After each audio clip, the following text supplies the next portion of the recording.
స్వామ్య విద్యార్థి సంఘంగా ఈ రోజు సబ్ కలెక్టర్ కార్యాలయం ముందు ధర్నా కార్యక్రమం నిర్వహించడం జరిగింది.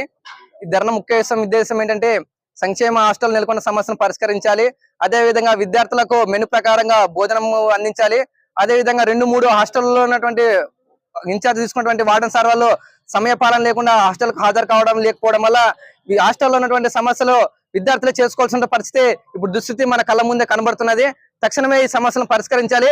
అదే విధంగా చూసుకున్నట్లయితే ఇప్పుడు వలసలు వెళ్తున్నటువంటి ఈ యాదవ్ డివిజన్ వ్యాప్తంగా గ్రామాల్లో ఈ తల్లిదండ్రులు వలసలు వెళ్తే తల్లిదండ్రులతో పాటు ఈ రోజు విద్యార్థులు కూడా వలసలు పిలుచుకోవాల్సిన పరిస్థితి ఉంది. మరి విద్యార్థులు ఆదుకోవాల్సిన పరిస్థితి ఈ విద్యాధికారులకు ఉంది. కాబట్టి తక్షణమే విద్యార్థులకు అవసరమైనటువంటి సీజనల్ హాస్టల్లో ఏర్పాటు చేసే విద్యార్థులు చదువుకు దూరం అవుతున్న పరిస్థితి కనబడుతుంటే వీళ్ళు ఆదుకోవాలని ఏకైక డిమాండ్ తో ఈ రోజు పీడీఎస్ విద్యార్థి సంఘం ధర్నా కార్యక్రమం నిర్వహించడం జరిగింది.